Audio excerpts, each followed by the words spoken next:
We are very excited to kick off this conversation about operations so that we can dive into executing all of the amazing things that we have been learning about, working on over these last several weeks. And we have some fantastic content for you today to help actualize all of that great stuff. So, to kick us off, we are going to dive into a fireside chat. Then we are going to quickly throw up an individual reflection for you all to consider while we transition out of that chat. We have a awesome breakout room activity with a guiding worksheet, and then we also have some Q&A. And that Q&A, I think we're just going to roll right into with our fireside chat to sort of keep things all clumped together nicely. Okay, so today we are going to be speaking with Roy Nelson. He's a senior associate dean and professor at Thunderbird School of Global Management. That's very exciting because I am also a Thunderbird, so it's always great to have another T-Bird in the mix. So I'm going to go ahead and stop sharing for the moment, and if we could please spotlight Roy so that we can kick off that conversation. Well, hello everyone. Nice to meet you. Nice to see you. Good morning, Roy. It's very nice to officially meet you and to have this fantastic operations conversation. In entrepreneurship, we talk a lot about vision and growth and and innovation, and all of that sort of gets the spotlight all the time. But not really about operations. So I'm wondering if you could share a little bit about yourself and your connection to this topic. Well, sure. So I'm Professor Roy Nelson. I have taught at Thunderbird for some time. Now I'm currently doing this administrative job as associate dean for the undergraduate program at Thunderbird. But my main research focus is on global political business environment. And the business environment for managers that are trying to work internationally, work in other countries, business government relations, uh, trade disputes. That's the kind of thing that I focus on in my own research. And so, from your ample experience, what does operations really mean for an entrepreneur, for a business out there? And why is it so often underestimated? Yeah. So, and by the way, I looked through the module that you have for this, which is fantastic, and of course, but focuses mainly, of course, on the internal business operations. But at Thunderbird, we take this broader view of the global business operations. And so, I mean, we'd be interested in things like concerned about things like political and economic risks, trade regulations, new government regulations imposed sort of out of the blue, without warning, things that might affect, tariffs and these kinds of things that could have a real impact, devaluations that could affect your ability to import products or those kinds of things, components that you might need. So those are the kinds of things that I think would be of real interest to people trying to do business internationally. Absolutely. I mean, I immediately think of a pestle framework that I learned about at Thunderbird and all of those great tools to at least get the brain started. Exactly. Exactly. And so one of my favorite topics at Thunderbird was country risk analysis. And so I'm wondering if we could dive a little bit into that risk side of things and explore what operational risk actually means in a day-to-day reality of running a business. Well, I think it has, there's significant risks involved, depending on the extent to which you're dependent on global markets, right? If you're importing any sort of components or parts that you might need for your business. If you um, you could be very much affected by the currency risk, right? I think, which is a day-to-day concern. There's all kinds of ways to deal with that, hedging, sorts of ways you can mitigate these risks. But I think another concern that so many of the people that we talk to that are doing business internationally, the entrepreneurs, for example, might just be the day-to-day regulatory risks. Governments impose some new requirement that wasn't anticipated, or there's a change in the tax laws, and it has a huge impact on operations. So these are the kinds of things that I think keep entrepreneurs up at night in our experience. Yeah, particularly now, it's a particularly turbulent time across the globe. So how should entrepreneurs be thinking about risk and factoring in all of these kinds of dependencies into a risk assessment? Well, I think the main thing is to be aware of the risks, right? And so to sort of think in advance, to prepare in advance, and to be proactive and anticipate these risks. And so, first of all, is just to identify how your specific venture may or may not be affected by specific risks. But if there's geopolitical risks, if there's risks related to the tariffs or any kind of trade disputes that you potentially your country could be involved in that could have an impact on your own little venture. It would be important to identify these things in advance to sort of weight how much of a risk is this really for us? Are we more concerned about the currency risk? Are we concerned about a potential regulation, a change in the tax laws that could have a real significant impact on us? And just to kind of weight those things, write them down, anticipate them. You had a fantastic matrix for these internal business processes in the modules that you studied. I think to create something like that, and it could be very much customized to your own organization, your own venture, would be the way to go. Absolutely. And thank you again for highlighting that module. I am a big fan of the risk matrix and particularly how it can be customized to a business's individual situation. The operational factors that really matter to a particular situation. One other tool that I'm also sort of enamored with, recently having explored futurism, is sort of scenario planning.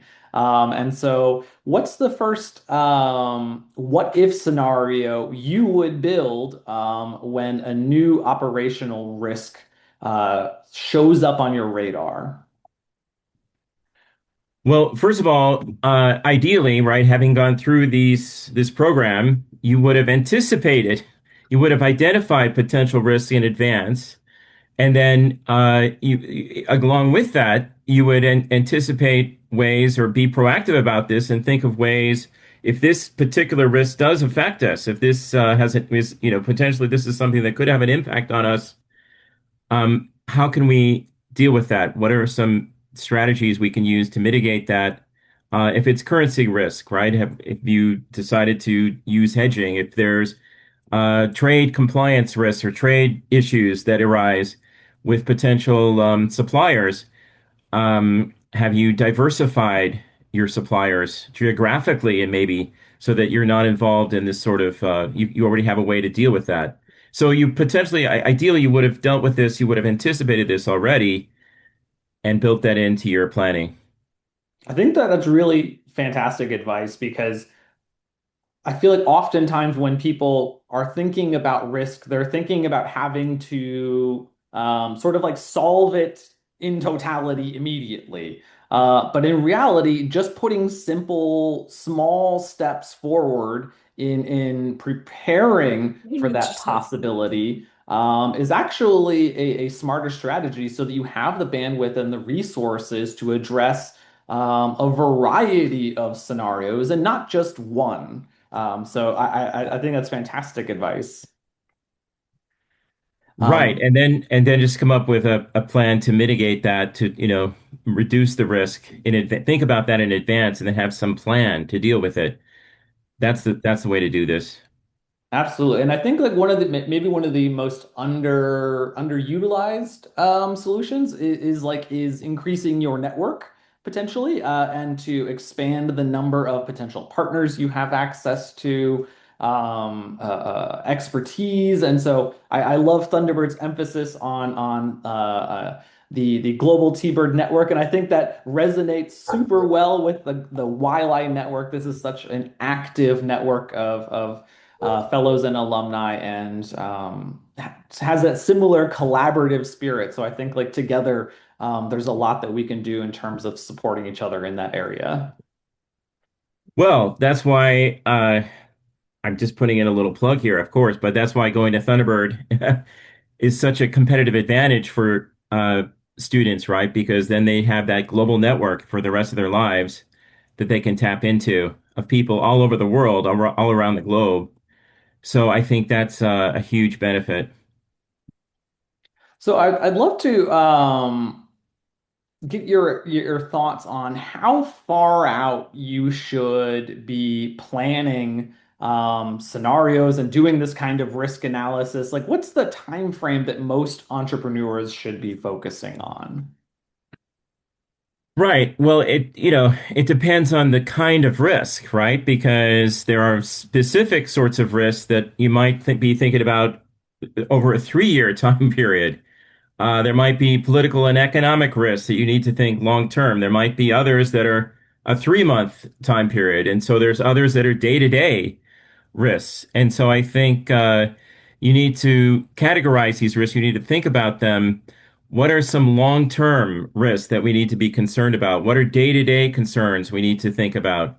What are things in the more medium term that we might need to anticipate? So I think just sitting down and identifying these things in advance and coming up with strategies for each of them is a good plan. And what's your approach, I guess, from a practical side of trying to do some of that prioritization? You know, is it like a scoring method, or what do you recommend entrepreneurs focus on? Yeah, so in my own courses, we think about we use a 3-month period usually, or and then we might talk about 18 months, and we talk not only about we really a lot of my courses in my courses we talk a lot about the political and economic and regulatory risks over those time periods, but I think for other kinds of risks, there could even be things like turnover in your venture. What if someone leaves? Have you lost, crucial talent or crucial skills within your organization that you just can't function without? And so do you have, and building that network is something we had talked about. Do you have alternative people that you could call upon in a hurry, in a day-to-day sort of issue? So there's these different kinds of categories of risks that I think have different time frames.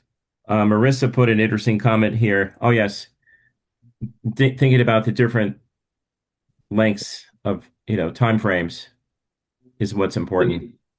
You also brought up the topic of talent. So I'm wondering within an organization, who's the person who's responsible for thinking about risk, and maybe who should be. Well, again, it depends on the size of the organization. And so clearly the CEO needs to be thinking about this, or the head of the venture needs to be thinking about this all the time. But there can be specific people designated, right, to worry about the eight. If you have a larger organization, you actually have someone involved in hiring and HR, human resources, those kinds of things. But there might be someone more involved in finance that would be concerned about financial risks. There might be your IT people, if anyone is focused specifically on that, worried about cybersecurity risks. Um, so I hope this is answering your question. I don't know if that's what you were getting at there. Yeah, absolutely. Essentially, that it doesn't just have to be a single person in your organization, just the founder or the leader of an organization who does this kind of planning. but that there's all kinds of functional expertise within your organization, and they can maybe help spot things early. Well, exactly. And I think the idea is, again, this is to sort of think about this in advance and who would take ownership, who is mainly going to be monitoring these potential risks and then reporting back to the in the on the leadership team, hey, this is something we have to be thinking about, and alerting everybody to that potential problem, and then how can we address this? And but having someone that takes ownership of those specific kinds of concerns or risks, I think is key. And so, with all of this planning, how often do you recommend revisiting a risk plan? Well, now, uh, just in general, of course, you might think about it on a quarterly basis.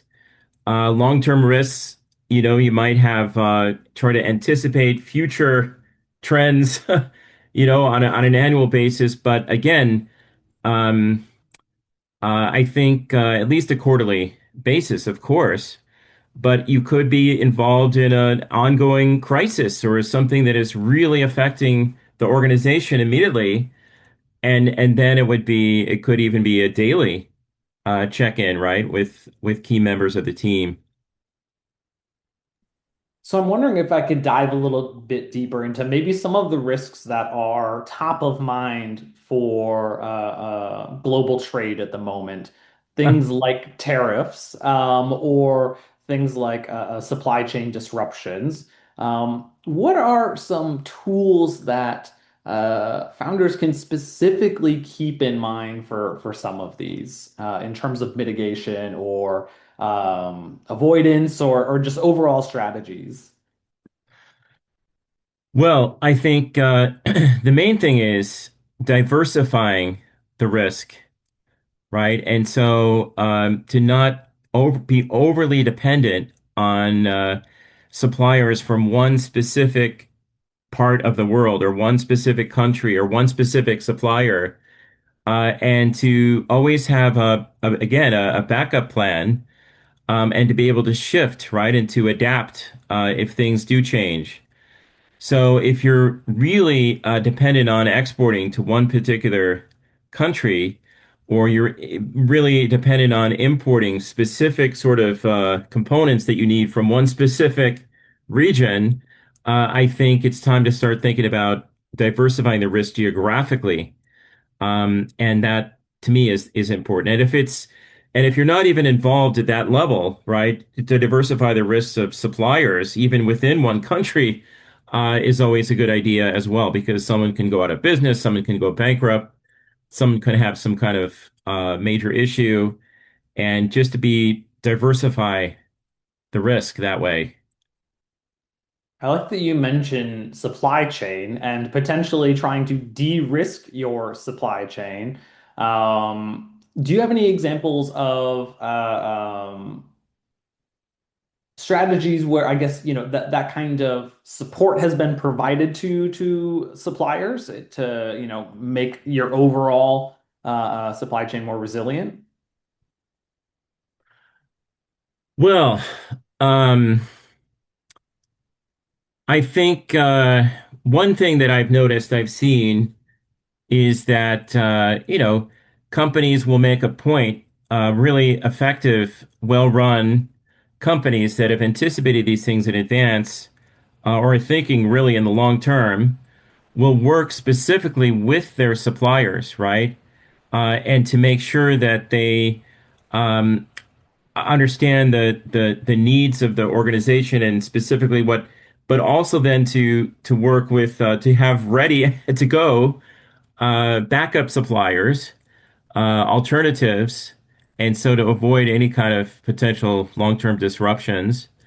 But I think working closely with the suppliers to make sure that they're and to be aware of their concerns, right? If they're telling you we're having potentially we see an issue coming up on the horizon.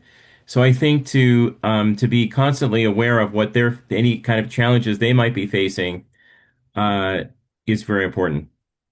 One of the ones that we've seen in our in our small business program that is focused on specifically on helping small businesses gain access to sort of enterprise customers to be suppliers. One thing that we have seen these larger suppliers help them with was also around cybersecurity and helping to sort of put in place sort of just the basics of network protection and access security. And so I'm wondering if you might help us explore some of the risks surrounding cybersecurity and how entrepreneurs can make sure to be on top of that as well. Right.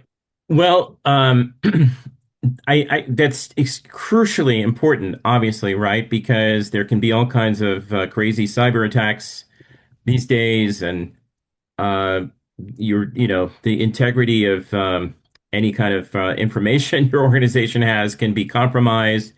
And so I think the bottom line is to have people that have expertise in this to be aware of this and to work also closely with the suppliers, and then to kind of make sure that all the employees of the organization, including the suppliers, uh, are aware of potential issues that could arise or how to avoid falling prey to these kind of cyber attacks, what the organization can do. But I think mainly to have specialists that have expertise in this, um, monitoring and checking potential vulnerabilities anywhere in the supply chain, if possible. And the other side of the picture, from the that sort of like small business supplier side, I've seen some businesses get great traction in their pitches, in their sort of um, sales conversations with potential customers, touting all of their risk readiness, including things like their cybersecurity preparedness and things like that. So I'm wondering when it comes to sharing information about risks and hopefully obviously your ventures preparedness for those things. Um, how proactively do you think founders, ventures should be um, with talking about some of these things in their pitch? Or do you think they should sort of wait for them to be addressed in questions? No, I think building that into a pitch, right, and explaining how you have taken steps to anticipate potential risks and mitigate these potential risks if something does happen, I think will only strengthen the pitch tremendously, right, and give your venture, your pitch, a really competitive advantage against others. And so how should founders be thinking about incorporating risk management scenarios into a pitch?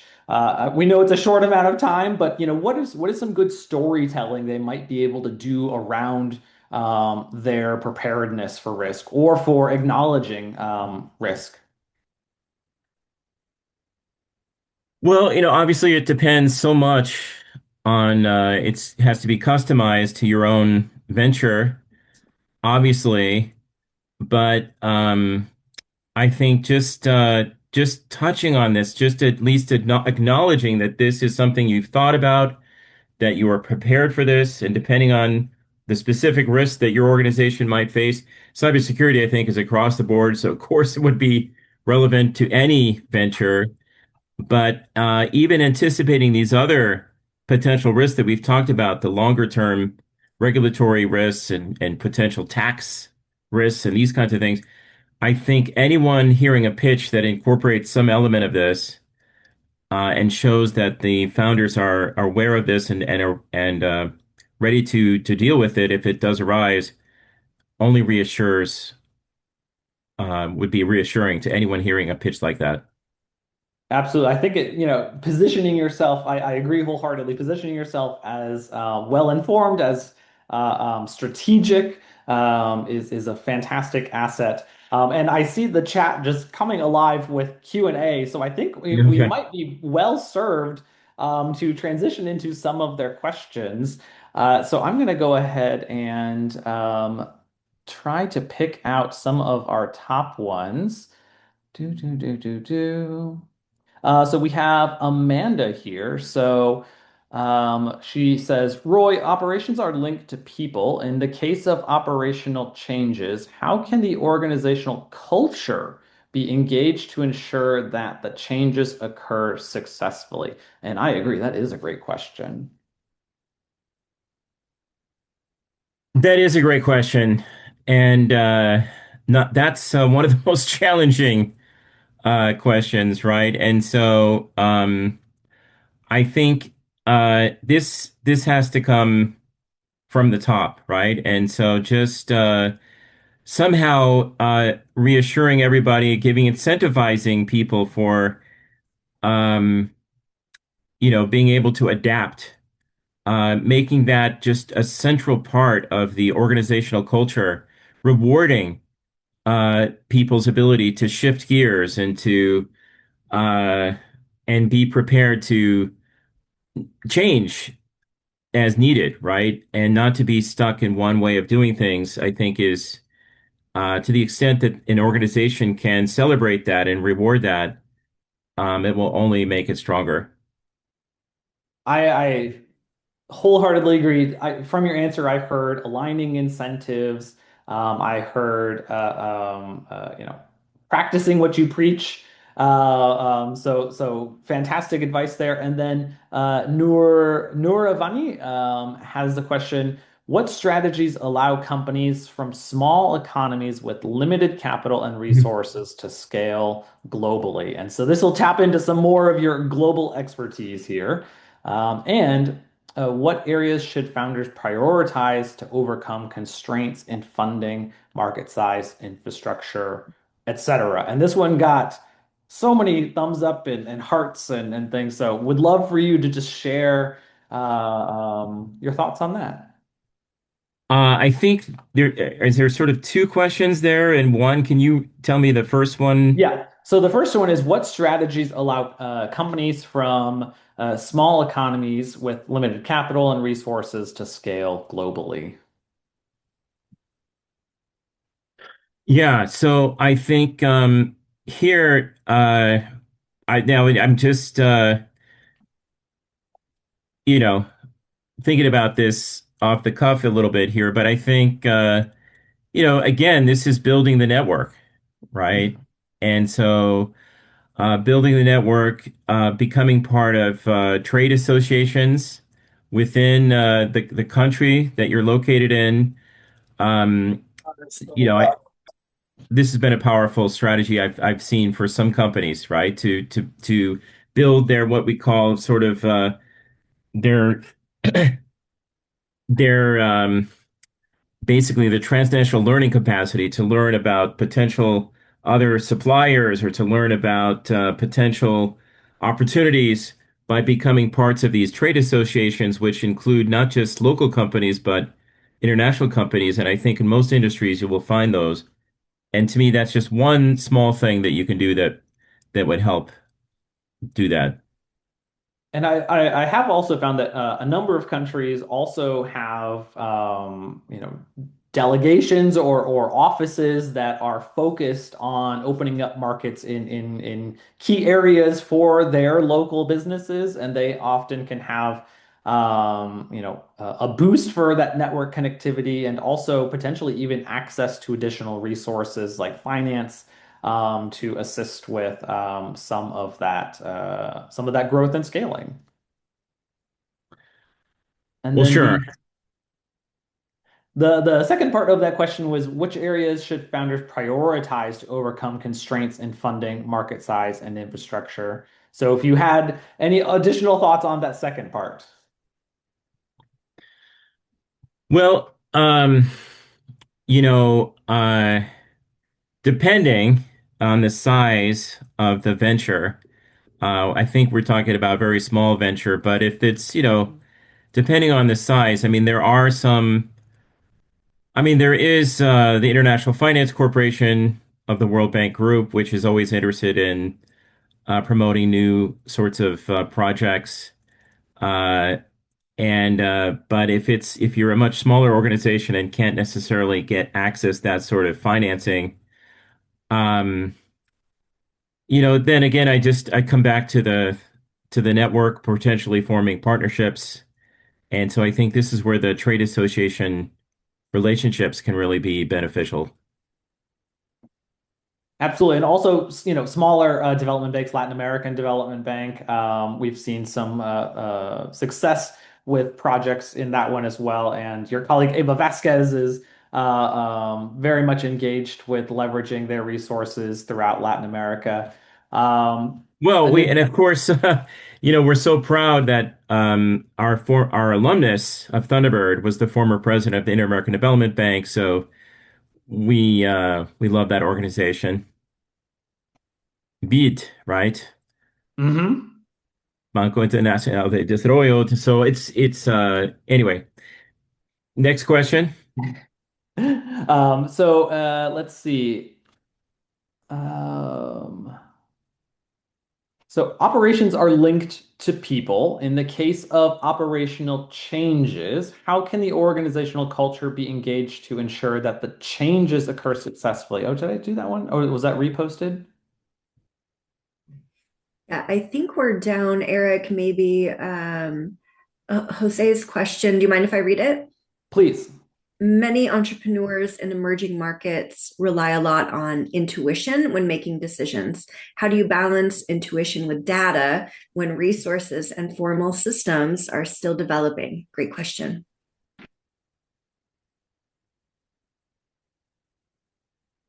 Well, um, yeah, I think there are some dangers in just relying too heavily on intuitions. I mean, obviously, that's maybe what got the founder into this business in the first place, sensing potential opportunities. But I think at the same time, um, to the extent that you can rely on actual data, I don't think that's impossible to do, no matter what level of venture you have there.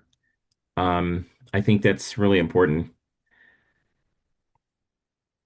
I guess even when it comes to that simple surveys, going out and speaking to your customers, to suppliers, can create a wealth of data that you can start tracking. So I like the encouragement that you don't necessarily have to have data sets from, some giant organization at your fingertips.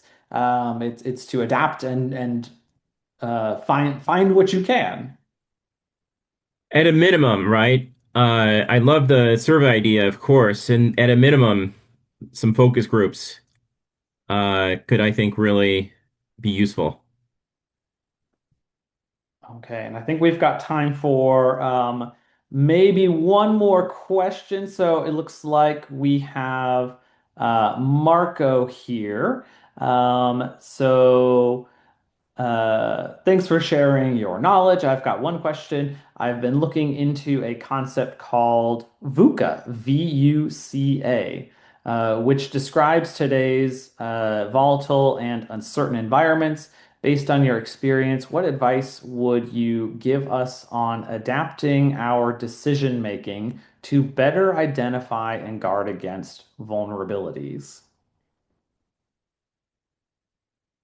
Yeah, and I think there are actually specific risk models, right, that you can look at that will help identify some of this. The Economist Intelligence Unit has these kinds of things. Political Risk Services has these kinds of things. But I think a lot of it really just comes down to looking at your specific organization and just thinking it about, maybe talking it over with others on your team, but sitting down and sort of anticipating what are potential risks. that we could anticipate how can we mitigate these risks? What can we do if the worst happens? What would be some ways we could address those concerns? So I just think what so many organizations just simply don't do this, right? And just the fact that you would have done this, been proactive about this, thought about it in advance, identified risks, and then sort of thought about how you could deal with them would already put you so far ahead of so many other organizations, even large multinational corporations sometimes don't do this as effectively as they should. So I think that right there, that just doing that will put you way ahead of the game.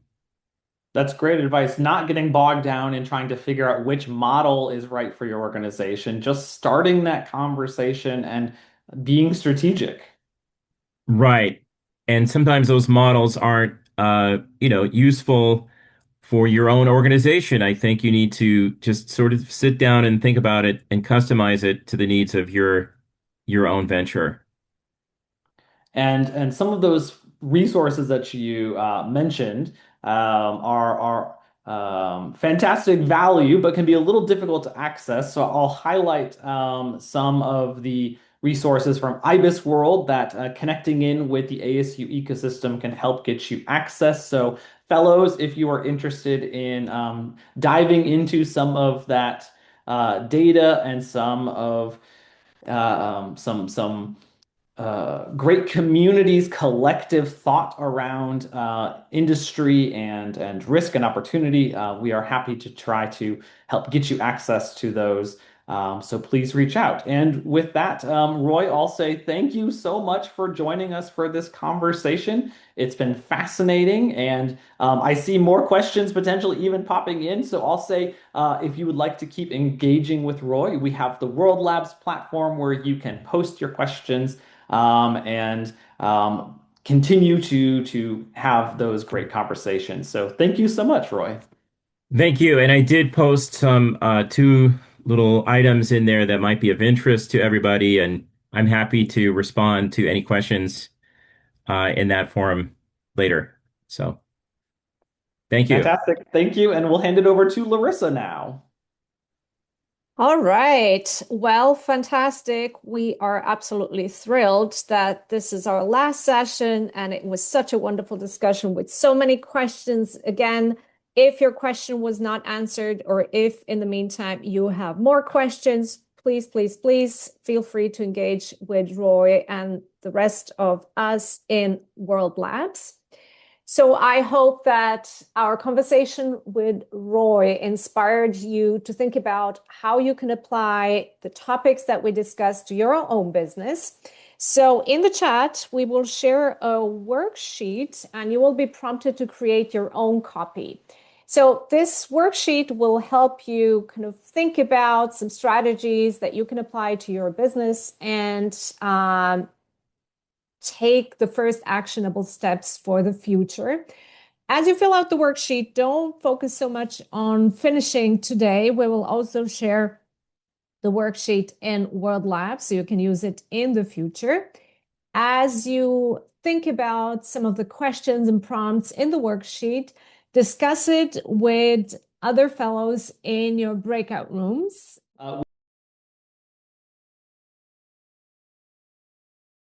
So, our team is working on introducing a new tool, and it's wonderful because we tested it. It's called YLAI. So, what YLAI is it's an AI-powered pitch tool designed for entrepreneurs who want to practice and refine their pitches.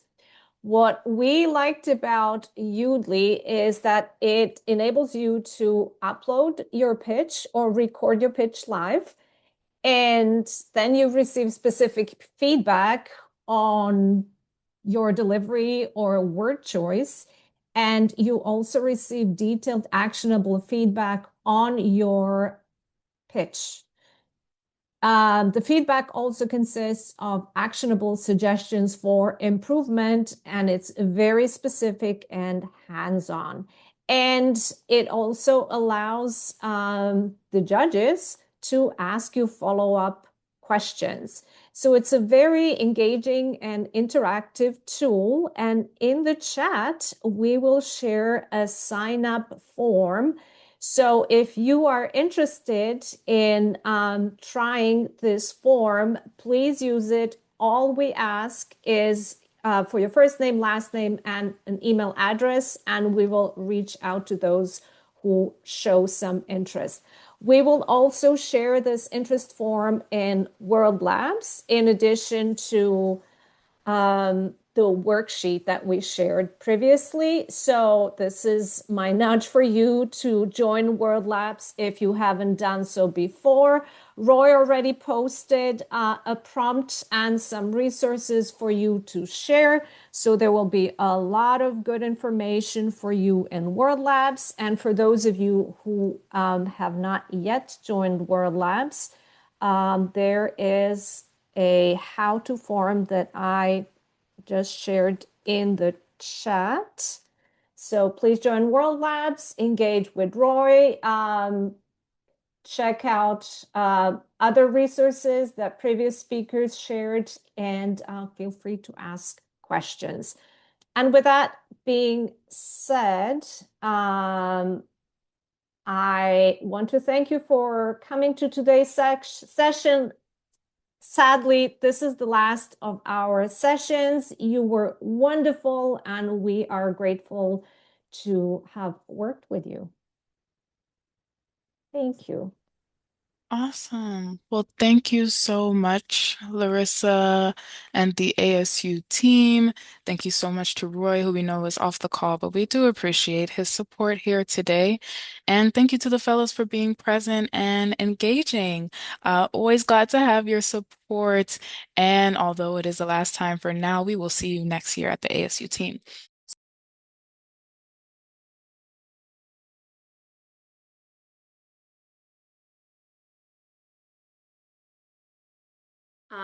Hello, everyone. Such a pleasure to be here with all of you today.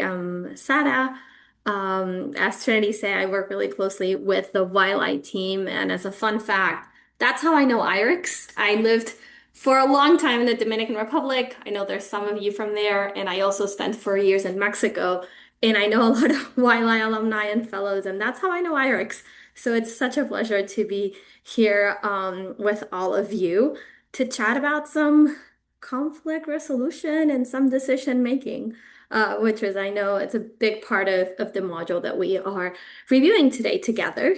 I was listening in the background of the first half of your session today and hearing you all talk about operations and services and making decisions with the team. How do you manage your team and who makes what decision?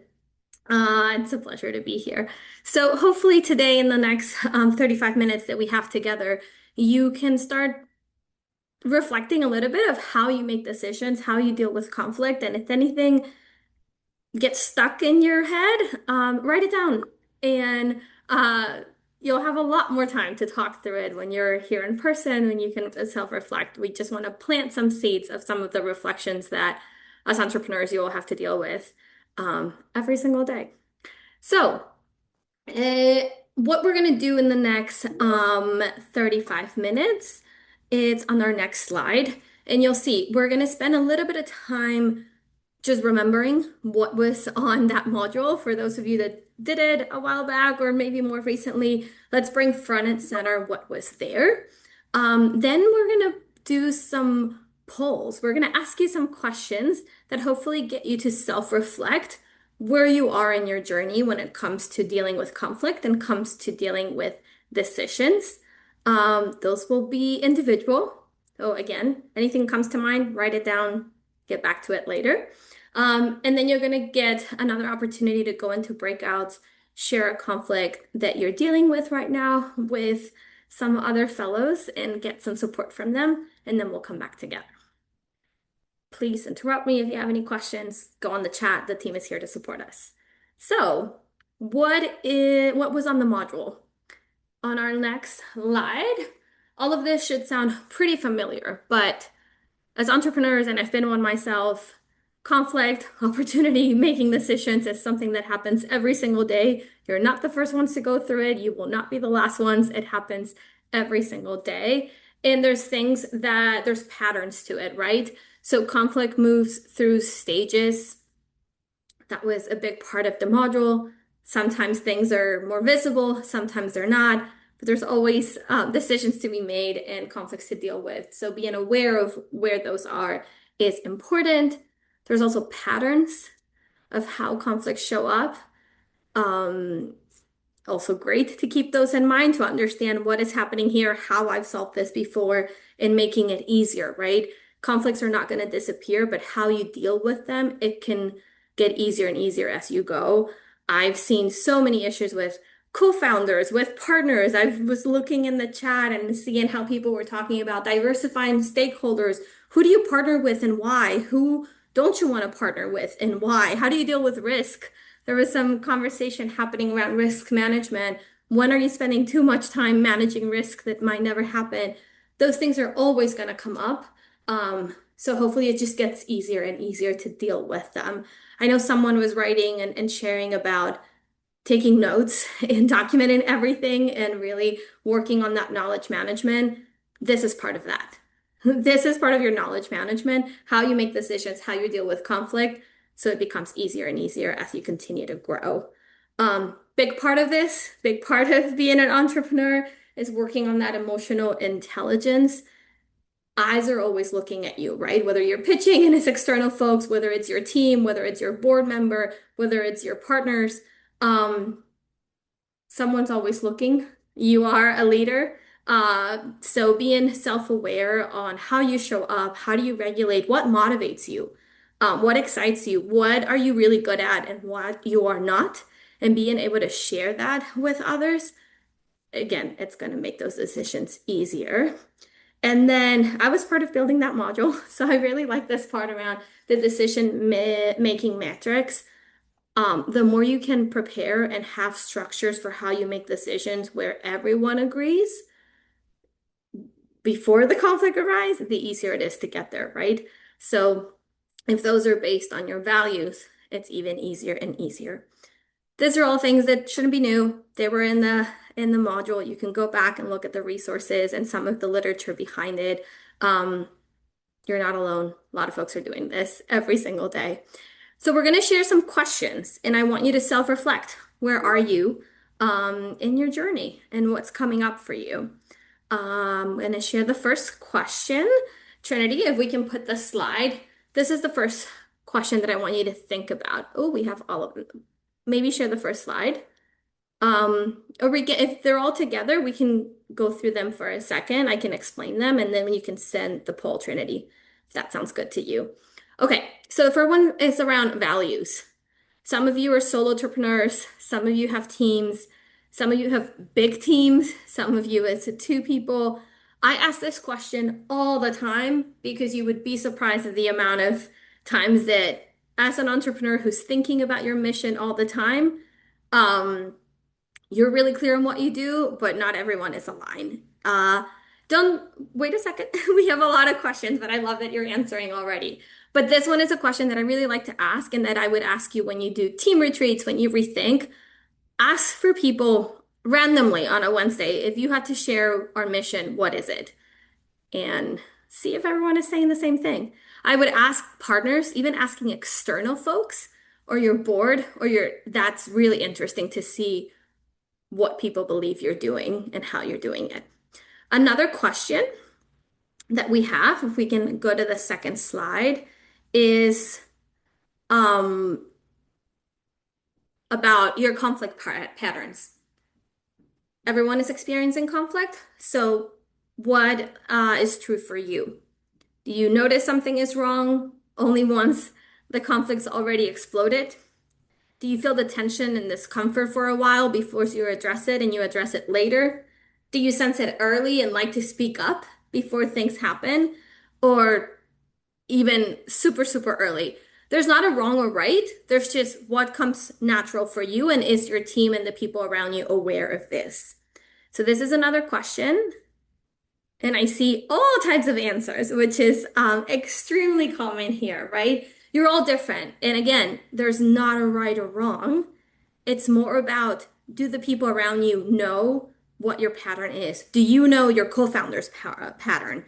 Do you know your board? What did they like to do? And if you can be straightforward about it, things can become easier and easier, right? It's not about avoiding decisions or avoiding conflict. It's about getting a bit more comfortable making them. It's not always easy, but this self-awareness helps a lot. I love Stefan, that's C and D. Yeah, some of us are very proactive and some don't like it. Some people really are just scared or uncomfortable. I've seen this, a lot of entrepreneurs just really, really care about their team and want to make sure everyone is heard, and conflict scares you. It's also very, very common. I really like the whole clear is kind mentality, and Radical Candor, that book. That's my preferred way of doing things. It's not the only way. We're all different. It's just about people being aware of how we all make decisions. And as you can see on the chat, hopefully it helps to see that there's a lot of diversity. Thank you for some of you that are feeling brave to share an A. The A is also around. There's also a bunch of people where A is how they feel. They're on go mode. Some of you are working until late at night, really early in the morning, early Sundays, and you don't see everything that's happening, particularly for those of you who have bigger teams. So all of it is happening. Let's go to the third one. Uh, okay, emotional intelligence. What do you struggle the most with? Maybe this is something that you already know. Something I like, maybe you all are familiar with 360 stuff, types of evaluations, but when you are talking to your teams or your board members, or maybe coworkers that you had before, some of you are on the second business that you're leading, this is a great thing to ask for people and be like, what do you think I need to work on? What am I really good at?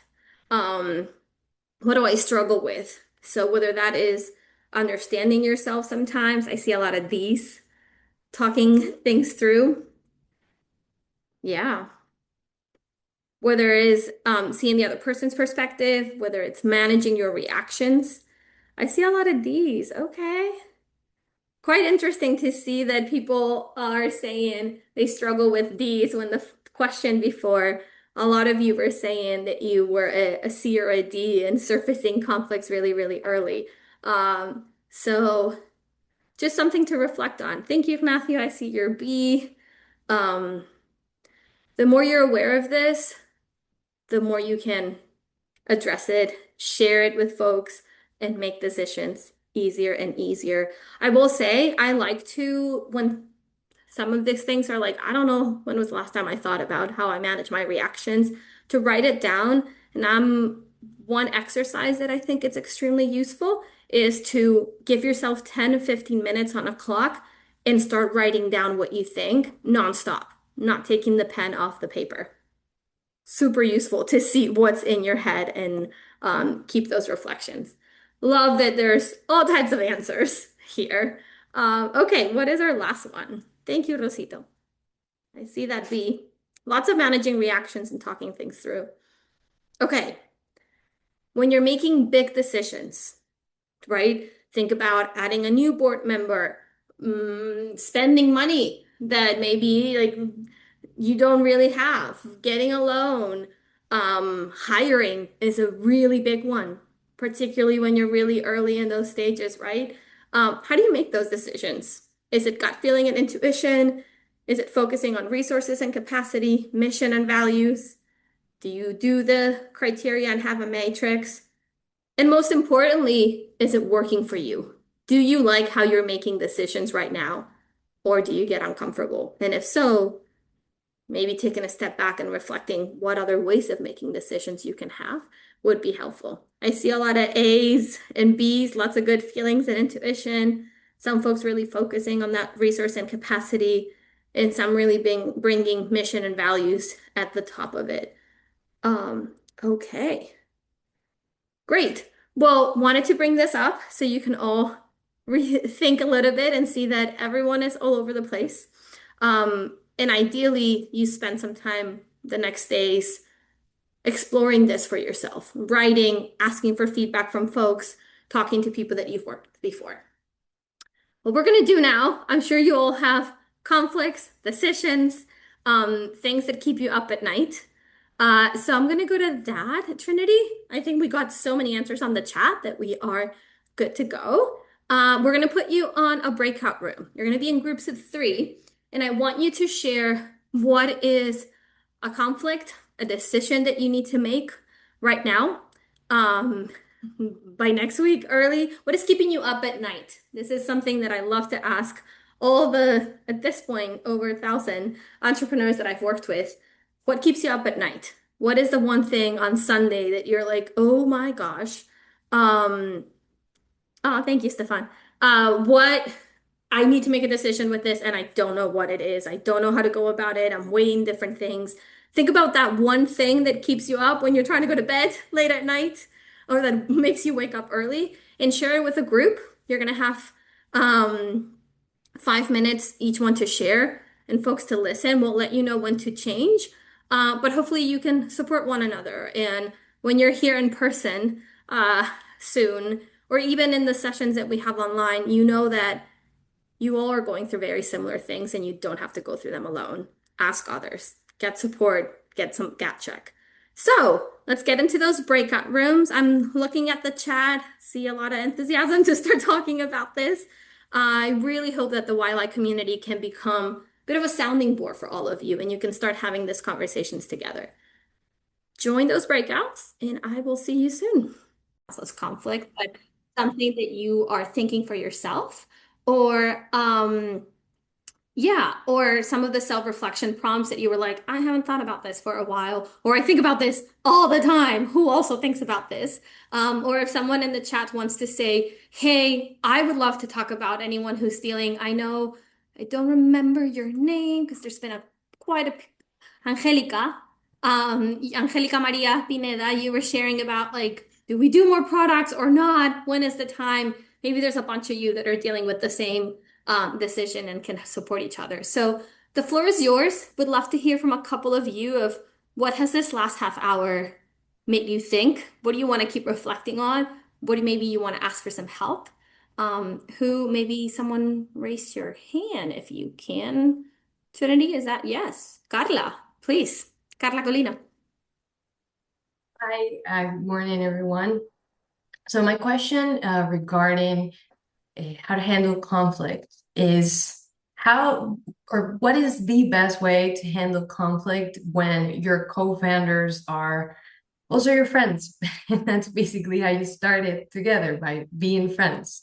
It's sometimes scary to address issues when you're so close to the people that you work with. So I would like some Yeah. some feedback. Or a couple. Yes, that happens a lot. I see that happening. And I will challenges between co-founders. There's a lot of research on this as one of the biggest problems that people have. Co-founders that are extremely excited at the beginning, and then not everyone is doing the same amount of work. And then how do you do it? How do you divide when investments get in? And I say this to say you are not alone. You are not the first one. And I don't know that there is a one right way to do it because it's people. And people like follow partners, but they're also different. There's cultures that come into it. But I think that sometimes having things in writing helps a lot. Separating friend talk from work talk and deciding how you do that. And I would also, I see a lot of nods, Carla, so I'm sure there's a lot of you that are going through the same thing. So potentially you can all reach out and say, hey, who's going through challenges because they're a founder with their friends? Can we have a call about that? And you can all share how you're doing that. I think that is one of the best things. You're going to get a lot from YLAI, but this community, if you nurture it, it's going to be with you for a really long time and can help you navigate that. Happy to share more, Carla, of like how I've dealt with this and how I've helped others, but you have a lot of folks here. Would love to hear maybe from, I know Trinity, you're saying things on the chat, maybe one more person of what this past half hour, Marcon Filho. Ooh, is that Portuguese? Is that Brazil? And Yes, I'm that's Brazil. pronouncing it terrible. That's Brazil. That's Brazil. No, you did it right. You did it right. It was such a great moment to share experiences with other people. I think we are facing similar challenges in terms of making decisions or struggling with decisions because most of people that work with us are friends or family related, or there's more than just business involved. But one thing that I was sharing with my group, and I think we like all of us were facing the same thing. Like we need to look from here up, and sometimes we are still struggling in let those um kind of micromanage go away. Like you cannot Mhm. micromanage so much. Like you need someone that you trust to do the operational part so you can think more strategic. And one struggle that I was sharing with them was about um, people in your team is going to tell you exactly what they're looking for, what they want, and all you have to do is do the same. So find a way to create, with an empathic way, of course, to hear what they're looking for, but also let them know what you are looking for. Yeah. That's a nice way also to handle some hard decisions. And I'm sure that when you do that, if everyone is open, you're gonna find a way to figure it out the best solution for it. Yeah, I love that. And I love reflecting on what are decisions that are urgent versus which ones are important. Particularly for those of you with co-founders and with bigger teams, you don't have to be in every single thing. And if you are, then people don't feel like they can do things. Your board, empower Exactly. your board if you have a board, empower your partners. And that's where the decision matrix works. I've seen it work a lot where you say any decision that is less than $100, people are involved and I don't care. Like, do it. Or things that have to do with style on websites. I know a lot of you care a lot about exactly the typography that's here. Maybe that's not the biggest important thing and you can focus on something else. And if it's not exactly the letter that you liked, but it built trust on your team, it was worth it. We were talking about the payoffs and the trade-offs. So spending a little bit of time for you to reflect on what's urgent, what's important, what you care about, but maybe it's not that important and you can let go a little bit. I know being an entrepreneur feels like having a kid. And I know a lot of you have kids on top of having a kid business. So it's hard. It is. It's very hard. You're doing something that is hard, but a lot of you're all doing the same. So please help each other. And I'm gonna let you reflect together with all of us, Nicole, and then I'm gonna pass it back to Trinity before the team gets mad at me. So Nicole, please. Share with us your thoughts and everyone reach out to each other. I hope that that was really the biggest goal with the last 35 minutes is you're not alone, you're all different, but there's a lot of patterns and you can ask for support. So yeah, Nicole, please share with us. Okay, more or less, I had a question in terms of conflict resolution. I realize a lot of us has partnership. I have my business is a partnership and it's a small business. So I don't have teams. I only have teams whenever it's peak season and we need the additional hands. Most of the time, it's just me and my business partner. So the question I wanted to ask is, how do we navigate conflicts when wearing multiple roles in the business and the roles tend to overlap each other? Happens a lot with when roles overlap. I think spending a little bit of time, I really, when there's co-worker, like co-founders, there's a lot of importance on reflecting on what you are really good at doing. There's a matrix that you can reflect on. What am I really good at doing? What do I really like doing? What do I want to be learning? What do I not want to be doing? And that's where you can see where the gaps are between co-founders. You can start dividing the work between co-founders. And you can also, I would say this is the importance of having conversations before conflict. When there's a calmer week, maybe spend a little bit of time saying, hey, how do we make decisions when things are challenging? Let's agree on who is the final decision maker. If you know more about finance than I do, you can consult me, but I'll trust that you have. But if it's about external partners or branding, I have a lot more experience on that. I will consult you, but we're going to trust what I say. Or we are going to decide that we're always going to ask this third person. And that's how we're deciding. Or like you were saying, we need customer feedback. And if 10 customers say this, that's how we're going to make the decision. And you agree on that before things happen. You can't always do this. but that helps a little bit. Um, I see some questions on the chat team. And also, I think it was Nicole. If anyone is going through the same situation, please reach out to Nicole. So you can all talk about how you're handling that. You'll have a lot of time in the next couple weeks when you're here and on your full journey as part of the YLAI community to keep getting support. Um, Yes, please, Trinity, yes. Please share my email with all of you. You will see me at different spaces. I will see you at some point here. We'll see how and when. But I'm around. As we were telling you, I support all of entrepreneurship work at IREX. I also lead our climate team and our climate entrepreneurship incubators. And I've been in this space, particularly across Latin America, for over 10 years now.